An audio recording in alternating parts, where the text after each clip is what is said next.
Mis hermanos, Dios los bendiga. Muy buenas tardes. Es un gusto saludarlos.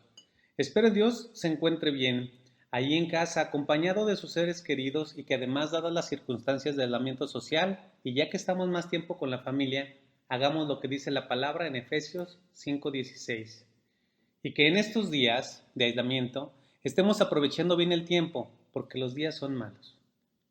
Esta es una invitación para que separemos un tiempo diario, un tiempo cotidiano en estudiar la palabra con la familia, que dediquemos un tiempo para orar y para reflexionar en todo lo que está sucediendo.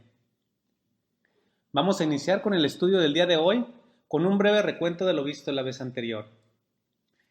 Hay una canción, mis hermanos, una alabanza, que en lo particular a mí me gusta mucho. Es, por así decirlo, una de mis favoritas.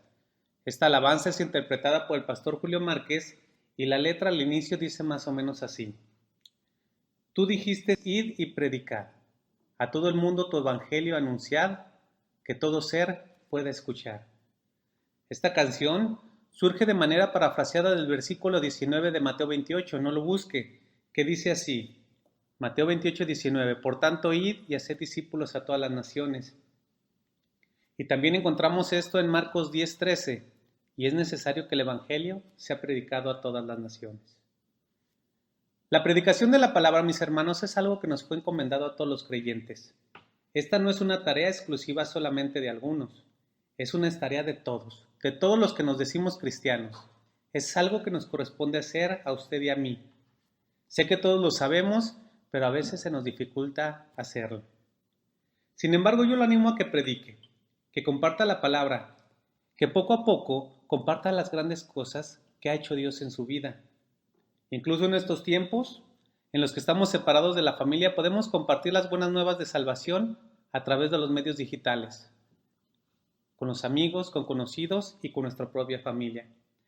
Esta es una forma moderna de hacerlo, aunque lo ideal es que lo hagamos de manera personal y que nuestras vidas respalden y den testimonio que lo que predicamos es verdadero. La predicación de la palabra de las buenas nuevas empezó cuando Jesús decidió hacer partícipe a la humanidad para esta tarea.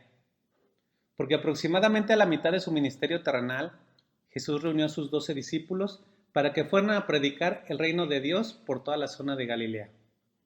Además, a sus discípulos les dio poder y autoridad sobre todos los demonios, así como poder para sanar enfermedades y resucitar muertos.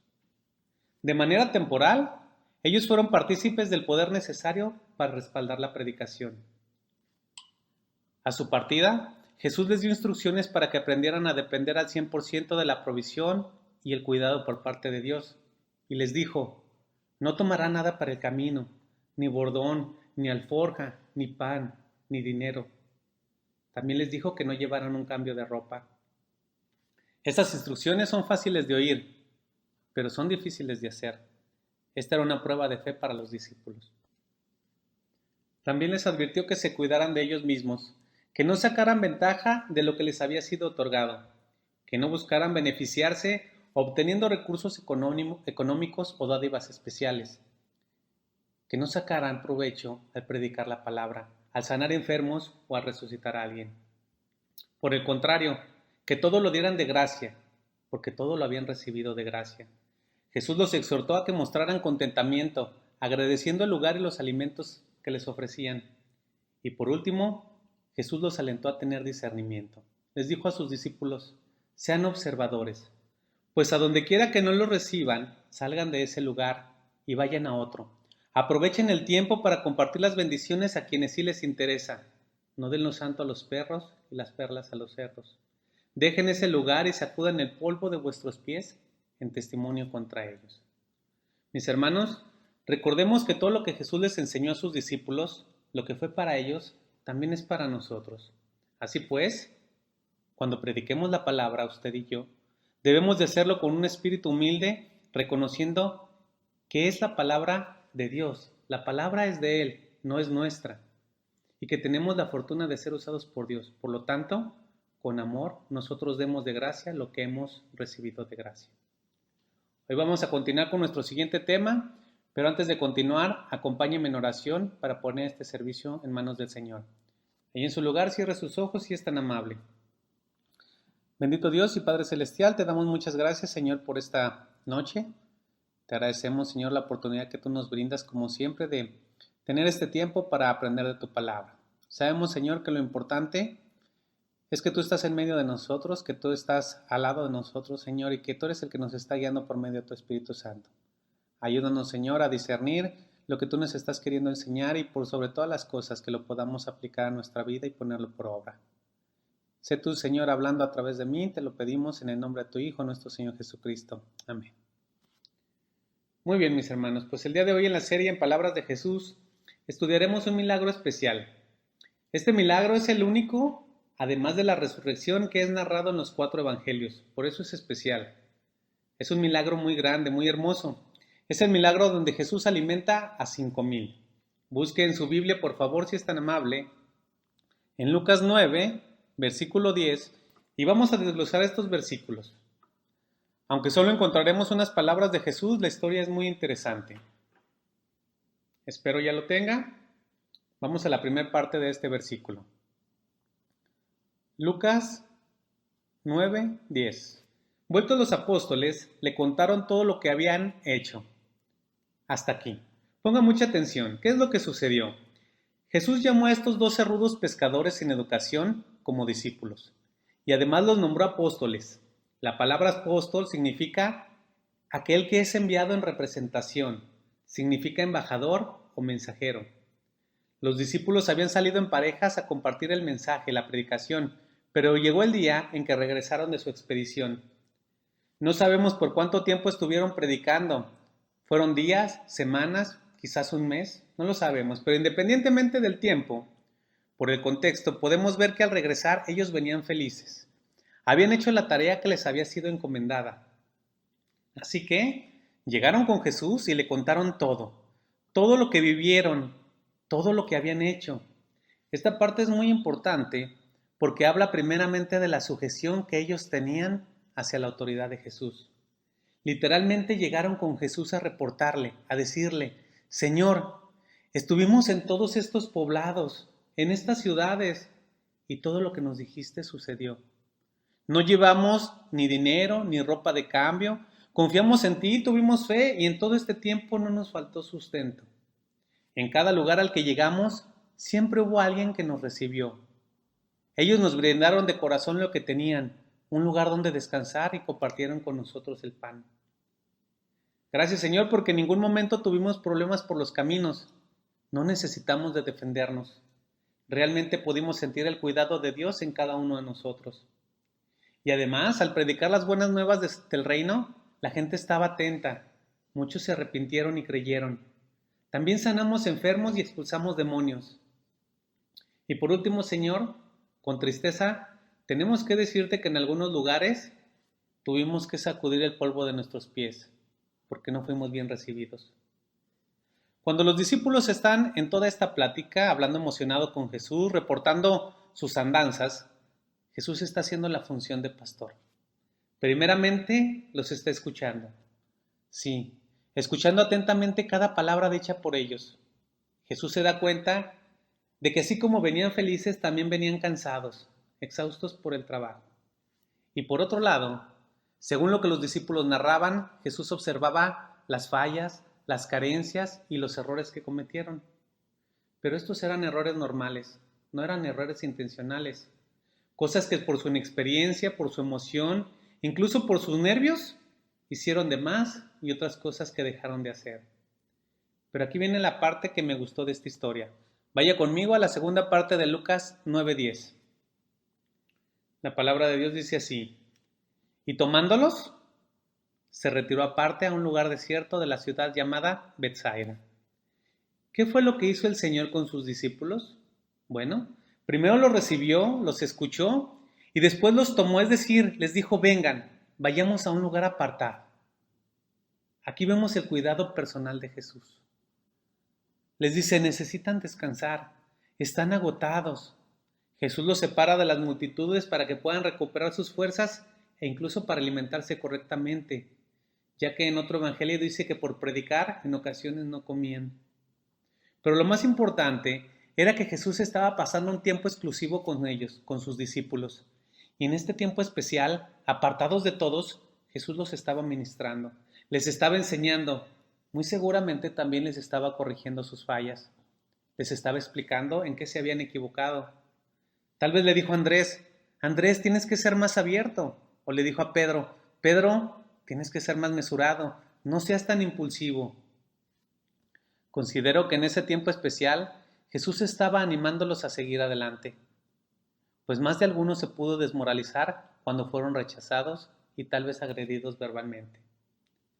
Pero ahí estaba el maestro, el gran pastor, en una relación, en una comunión, dándoles descanso, enseñando, corrigiendo, exhortando, alentando, teniendo cuidado de ellos, bendiciéndolos. Mis hermanos, el cuidado de Jesús en la vida de sus discípulos continúa hasta nuestros tiempos. Y sé, sin temor a equivocarme, que nosotros como cristianos, usted y yo, que también somos sus discípulos, hemos sentido el abrazo, el cuidado, el amor, la protección, la provisión e incluso la corrección, pero también la bendición por parte de Jesús. Lo animo, mi hermano, a que aproveche esta bendición y pasemos un tiempo en comunión con Él, porque esto es un privilegio. Vayamos al verso 11 de Lucas 9, por favor, y también lo vamos a dividir en partes. Lucas 9, 11. Y cuando la gente lo supo, le siguió. La ausencia de Jesús, mis hermanos, no pasó desapercibida. Cuando la gente descubrió que Jesús se había marchado, salieron en su búsqueda, en grupo, en millares. Ahora imagine por unos momentos que estamos ahí con Jesús. Somos sus discípulos y ahí estamos tratando de descansar. Pasamos días fuera del lugar donde estamos normalmente con el Señor y estamos pasando un rato agradable. Pero de repente irrumpe a lo lejos una gran cantidad de personas en dirección a nosotros. Sabemos que vienen a buscar a Jesús. Y aquí le voy a hacer una pregunta. ¿Cómo nos habríamos sentido? Este era un tiempo apartado para estar con el Maestro y de pronto se nos presenta un ruidoso gentío con demandas insistentes. Mis hermanos, les puedo asegurar que casi todos, por no decir todos, nos habríamos molestado. Tal vez exclamaríamos, ¿cómo es posible que vengan hasta acá, que invadan nuestra privacidad y que nos quiten la tranquilidad que tanto nos ha costado conseguir?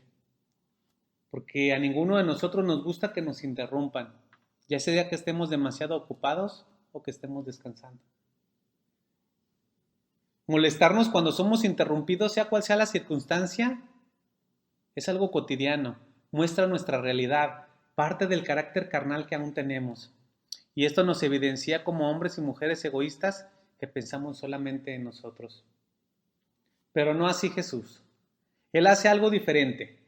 Continuemos con el versículo que estamos leyendo, que dice así, y Él les recibió. Mire, Jesús no se molestó, con amor lo recibió, dejó de hacer lo que estaba haciendo, y aquí encontramos un atributo divino, la compasión. Jesús al ver al gentío sale al encuentro de ellos, pero ya tiene en mente otra lección, una lección para sus discípulos, pues Él aprovechaba todas las circunstancias para enseñarles. Así que Jesús, al contrario de los discípulos, no los ve como personas molestas, sino que los ve como necesitados. Y lo primero que hace al recibirlos es compartirles el Evangelio. Su primera reacción o actitud es predicarles sobre el reino celestial. Continuamos con el versículo en Lucas 9:11 que dice, y les hablaba del reino de Dios, ahí está la predicación, y sanaba a los que necesitaban ser curados. Para Jesús, la necesidad humana era algo muy importante. Pero ahora viene la parte más asombrosa de esta narración, un milagro de proporciones increíbles para el humano. Lucas hace un relato sencillo, no busca adornarlo ni ponerle un toque dramático, solamente hace la narración esperando que el milagro nos maraville, que este milagro nos lleve a ver a Jesús como el creador de todas las cosas. Busque por favor Lucas 9:12.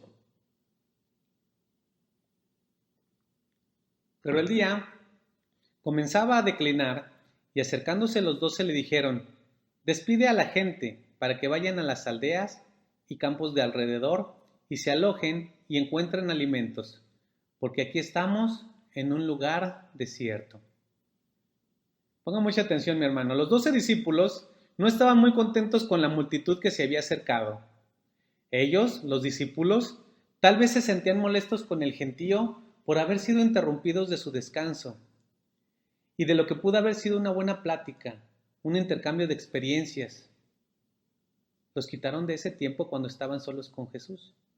Así que ellos, centrados en el momento, en lo terrenal, se acercan a Jesús de manera impertinente e irrespetuosa y le dicen: Maestro, despide a la gente, ya es tarde y deben de tener hambre. Aparentan tener misericordia. Según ellos están apelando a las necesidades que tenían estas personas, pero no es verdad. Ellos en realidad lo que querían era deshacerse de la multitud y ahora están mostrando su egoísmo. Querían hacer de lado a todos los necesitados, utilizando como pretexto una necesidad real.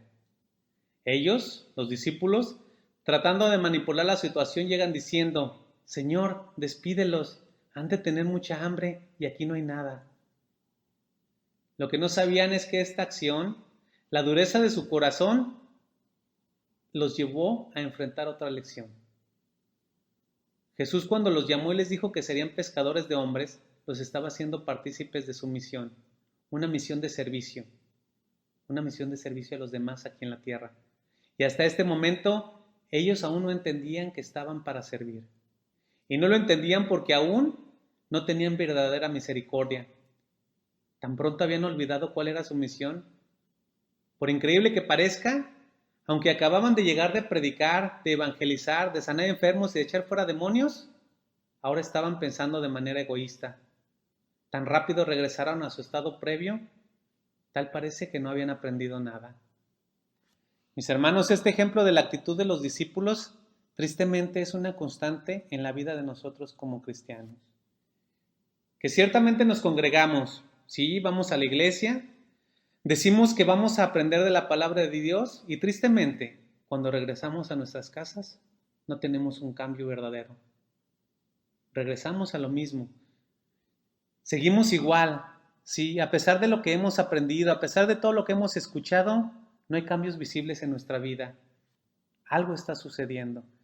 Y sinceramente, esto es algo que nos debe de poner a reflexionar. Pero continuemos con la historia. Vayamos a las palabras de Jesús. Sígame atentamente en su Biblia. Lucas 9, versículo 13. Jesús les dijo: Dadles vosotros de comer. Aquí encontramos una frase dicha por el Maestro.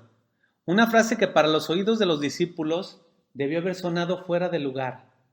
Esta frase debió haberlos dejado sorprendidos. Jesús les dice: Dadles vosotros de comer. Al escuchar esto, con incredulidad protestaron y dijeron ellos: ¿Nosotros darles de comer si no tenemos más que 5 panes y 2 pescados? Imaginen los rostros de los discípulos diciendo: ¿pero de dónde sacaremos tanta comida? ¿Cómo nos dice que les demos nosotros de comer? Eso no tiene sentido, no tiene lógica. Esta expresión demostró una vez más la falta de fe de los 12 discípulos. En este momento, ellos ya se habían desconectado de todo lo que habían vivido previamente. Se les olvidaron todos los milagros que había hecho Jesús y que ellos mismos vieron. Se les olvidó que había sanado enfermos, que había resucitado muertos, que tenía el control sobre poderes impersonales como los vientos y las aguas. Incluso se les olvidaron los milagros que ellos mismos habían realizado en la gira de predicación. Mis hermanos, a diferencia de nosotros, los discípulos habían visto cosas que nosotros jamás veremos, cosas increíbles, asombrosas demostraciones del poder divino de Jesús, y sin embargo su fe era muy débil. Andrés, uno de los discípulos, que era muy previsor, ya había contabilizado la comida que la multitud tenía: 5 panes y 2 peces. Imagino que los peces estaban asados o a las brasas. Este era el principal método de cocción de la época, y los panes eran sencillos, tipo galleta. Esta era la forma más fácil de transportar alimento. E inmediatamente después, viene de parte de los discípulos una frase que en cierto modo es una queja, pero también es una expresión sarcástica. Una expresión que muestra su falta de fe, pues añadieron. Continúe leyendo conmigo. A no ser que vayamos nosotros a comprar alimentos para toda esta multitud. ¿Se dio cuenta? Muchas de las veces los cristianos actuamos de la misma forma. Así respondemos con incredulidad y sarcasmo, pues era evidente que la tarea encomendada era imposible de realizar, aun si tuvieran los recursos. Ellos, en vez de voltear hacia Jesús para mostrar su fe y confianza y decirle al maestro, Maestro, confiamos en ti, nosotros no podemos, pero tú sí puedes. En vez de descargarse en Jesús, se ponen a ver todas las soluciones a su alcance y evidentemente ninguna solución humana era posible. Acompáñenme al verso 14 de Lucas 9. Y eran como 5,000 hombres. 5,000 hombres, mis hermanos. Esta cantidad es un estimado, pues por los usos y costumbres de la época se contaban solamente los varones. Esta era una sociedad donde a las mujeres se les consideraba como alguien inferior. Pero supongamos que una familia promedio fuera de 3, 4 o 5 personas. Esto nos puede llevar desde 15,000 hasta 25,000 personas. Sinceramente, no sé cómo es que Jesús les podía predicar a esta cantidad tan enorme de personas, sin bocinas, sin micrófono, y esto para mí constituye otro verdadero milagro. Y para que nos demos una idea de la cantidad de alimento requerido en peces y panes, esto aproximadamente era el equivalente a 2 o 3 cajas de tráiler llenas de alimento. Es por esto que la expresión utilizada por los discípulos, a no ser que vayamos nosotros a comprar alimentos para toda esta multitud, era un sarcasmo, una burla y una total falta de fe en que Jesús podía hacer algo. Continuamos con el verso 14, sígame ahí por favor, donde Jesús no muestra molestia alguna, a pesar de la respuesta de ellos. Jesús sigue teniendo paciencia y misericordia de sus discípulos, entendiendo sus limitaciones y carencias. Así que simplemente les vuelve a dar instrucciones. Entonces dijo a sus discípulos, hacedlos sentar en grupos de 50 en 50. Versículo 15 de Lucas 9, si es tan amable. Así lo hicieron, haciéndolos sentar a todos. Miren, mis hermanos, a pesar de su desconfianza, los discípulos obedecieron. Al sentarlos en grupos de 50 en 50, nos habla de orden, de una estructura, de una organización, pues de esta forma sería mucho más fácil servir los alimentos. Pero la pregunta entre ellos, entre los discípulos, era obvia. Nos está diciendo que los sentemos de 50 en 50, pero ¿qué vamos a servirles? El maestro no nos hace caso, le acabamos de decir que no tenemos nada para alimentarlos. Solamente hay unos peces y unos panes que trae un niño. Sin embargo, la actitud de Jesús era tranquila y segura. Versículo 16. Y tomando los 5 panes y los 2 pescados, levantando los ojos al cielo, los bendijo y los partió.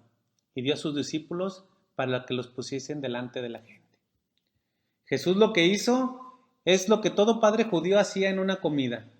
Tomó el alimento, levantó los ojos al cielo en reconocimiento a Dios como aquel que es el proveedor de todas las cosas.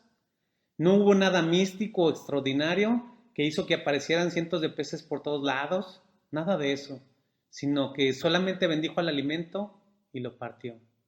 Hizo lo que comúnmente un padre hacía en las comidas, les repartió pedazos de pan y pescado a los discípulos para que lo llevaran a la gente.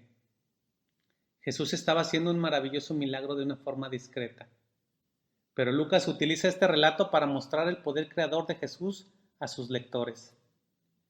Existe un verbo en el griego, mis hermanos, que es ex nihilo, que significa crear de la nada. Cuando Jesús partió los peces y el pan, cuando estaba multiplicando estos alimentos, en realidad estaba creando de la nada más peces y más panes. Él estaba utilizando el mismo poder que usó para crear todas las cosas de la nada. Esto está descrito en Génesis 1:1. De esta manera, Jesús se mostró a los discípulos como aquel que todo lo puede. No había duda en cuanto a la fuente de los alimentos. Los discípulos podían ver la creación de los alimentos de las mismas manos de Jesús y ellos los distribuyeron a la multitud. Jesús les había dicho previamente a sus discípulos, dadles vosotros de comer. Y al final del día fue precisamente lo que hicieron. Le dieron de comer a esta multitud de personas, pero ellos en su egoísmo querían dispersarlas, querían que se fueran a sus casas, que buscaran refugio. En otras palabras, ellos querían que los dejaran en paz. Pero Jesús Les cambió todas sus expectativas y anhelos. Y en vez de un esperado descanso, ellos terminaron sirviendo el alimento. De esta forma recibieron una doble lección por parte de Jesús. Una doble lección que tenía como meta un objetivo mayor, el cual veremos más adelante. La primera lección para sus discípulos es: mantengan su fe, sea cual sea la circunstancia, confíen. Lo que parece imposible para ustedes es posible para mí. La segunda lección fue: sean humildes, manténganse así. No están por encima de nadie aunque estén cerca de mí. Al contrario, yo los he escogido para que sirvan a los demás. Mis hermanos, esta milagrosa provisión de alimento muestra el cuidado y la preocupación de Dios por los asuntos más cotidianos de la vida del hombre. Esta es una muestra de su misericordia, pues Él hace salir el sol sobre malos y buenos y hace llover sobre justos e injustos. Versículo 17 de Lucas 9 dice: y comieron todos y se saciaron. La gente no recibió solo un pedacito de pan y otro de pez. Dice que se saciaron, es decir, comieron hasta el punto de quedar totalmente satisfechos. Y recogieron lo que les sobró, 12 cestas de pedazos. Y adicional a todo sobró comida, 12 cestas de pan y de peces. Qué extraña coincidencia, ¿no les parece? La realidad es que los discípulos no habían tenido tiempo de comer. Y ahora que todos estaban saciados menos ellos, sobraron 12 cestas. Esto nos lleva a pensar que nada se desperdició, que había quedado suficiente alimento para cada uno de los discípulos, para que se suplieran sus necesidades. Un maravilloso y extraordinario milagro se llevó a cabo ese día. Pero adicional al milagro, adicional al haber alimentado a 5,000 personas, por así decirlo, que en realidad eran 25,000, había un objetivo mayor. Algo que Jesús les estaba enseñando directamente a sus discípulos. Algo que Jesús esperaba que ellos pudieran ver con claridad, que ellos pudieran entender con todas estas lecciones y demostraciones de su poder. Vayamos al verso 18. Aconteció que mientras Jesús oraba aparte, estaban con él los discípulos y les preguntó diciendo: ¿quién dice la gente que soy yo? Mis hermanos, qué ejemplo. Jesús orando. Jesús teniendo un tiempo de comunión con el Padre a pesar de ser quien era. Esto debería de alentarnos para hacer cada día lo mismo, dedicar un tiempo para orar y para ponernos en comunión con Dios. Ahí los discípulos estaban cerca. Jesús se voltea hacia ellos y de manera directa, sin que ellos lo esperaran, les hace una pregunta cuya respuesta ellos ya conocían. Jesús les pregunta: ¿quién dice la gente que soy yo? Versículo 19. Ellos respondieron: unos, Juan el Bautista; otros, Elías; y otros, que algún profeta de los antiguos que ha resucitado.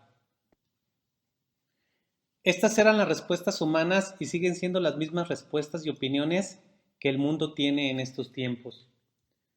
Cuando nosotros compartimos el Evangelio y mostramos al mundo que Jesús es nuestro Señor y Salvador, y les demostramos con las cosas creadas que Él es Dios, a pesar de las evidencias, de los datos duros y contundentes, la gente no cree. Muchos ven a Jesús ciertamente como alguien diferente, como alguien que era especial, pero no lo pueden ver como aquel que viene de parte de Dios. La incredulidad es algo común en aquellos que solo quieren ver lo que les interesa. Pero vayamos hacia el final. Y aquí viene la pregunta dirigida a sus discípulos, que era el objetivo primordial de Jesús. Pero para llegar a esta pregunta, por meses, Jesús se había mostrado ante ellos con prodigios y señales, con lecciones y con un sinfín de muestras de su deidad. Versículo 20 de Lucas 9. Jesús les dijo: ¿y vosotros quién decís que soy? ¿Qué pregunta hace Jesús? ¿Y vosotros quién decís que soy? Esta pudiera ser, mis hermanos, la pregunta más importante en la vida de cada persona alrededor del mundo. Jesús les dijo: ¿y ustedes? Pedro, Juan, Andrés, Marcos, ¿quién dicen ustedes que soy yo? ¿Ya reconocieron mi identidad? Entonces respondiendo Pedro dijo: el Cristo de Dios. Tú eres el Cristo de Dios. Pedro era el vocero de los 12 apóstoles. Normalmente él tomaba la palabra, pero todos confesaron que Jesús era el Cristo de Dios. Después de haber sido probados en muchas ocasiones, donde su fe y sus convicciones habían fallado, después de haber visto cientos de milagros y después de que Jesús les mostró que su corazón era duro, que eran personas que no tenían compasión, finalmente pudieron ver el poder creador de Jesús. Por fin, las dudas se disipan. Ahora acababan de ver cómo alimentó a miles de personas. Es por esto que cuando confesaron el título del Señorío de Jesús diciendo, tú eres el Cristo de Dios, lo hicieron con convicción, con total y con pleno conocimiento de lo que estaban haciendo. Finalmente habían creído. Finalmente tenían una fe verdadera. Ahora los apóstoles sabían que Jesús no era otro profeta, ni era un aspirante a líder político, mucho menos el líder militar que esperaba el pueblo judío. Así, con esta frase reconocieron que Jesús era el Mesías, el ungido de Dios, el Hijo amado, el Rey de Israel. ¿Qué pregunta en palabras de Jesús y qué respuesta? Y esa pregunta tan penetrante es la misma que aplica ahora en nuestros días. Mis hermanos, en estos tiempos de incertidumbre, de dificultad, cuando podemos estar titubeantes, cuando podemos estar tambaleando, Jesús nos pregunta, ¿quién dicen ustedes que soy yo? Recuerden que la respuesta a esta pregunta es el asunto más importante que puede vivir una persona. Por lo tanto, el responder correctamente y de verdad creerlo es la diferencia entre un destino lamentable y una felicidad eterna. En Juan 20:31 dice, estas cosas han sido escritas para que crean que Jesús es el Cristo, el Hijo de Dios. Crean y tendrán vida por su nombre. Mis hermanos, esta es una declaración clara, no hay más. Usted sin duda ha visto las maravillas de Dios, pero probablemente aún alberga dudas. Pero esta noche quiero recordarle que Jesús es el único Salvador. Él es el Dios encarnado y la fe en Él, el creer en Él, nos dará como resultado la vida eterna. Acompáñeme a orar. Señor, te damos gracias. Gracias, Señor, porque aunque a veces no lo reconocemos, muchos milagros han pasado en nuestra vida. El simple hecho de despertar cada día, de ver la luz del sol, de tener salud, ya es en sí un milagro, Señor. Pero en la vida de los creyentes, Señor, hemos pasado por muchas circunstancias difíciles de las cuales tú nos has sacado adelante. Hemos visto de primera mano tus milagros, Señor, y aún así titubeamos. Perdónanos, Señor, por a veces dejar de confiar en ti. Queremos fortalecernos en ti, Señor, estar parados sobre la roca firme que eres tú, y ayúdanos a seguir adelante a pesar de las circunstancias. Ayúdanos a creer en ti, Señor. Te pedimos que nos bendigas y que nos permitas, Señor, que cada día podamos disfrutar de tus bendiciones. Gracias te damos, Padre, en el bendito nombre de tu Hijo, nuestro Salvador y Señor Jesucristo. Amén.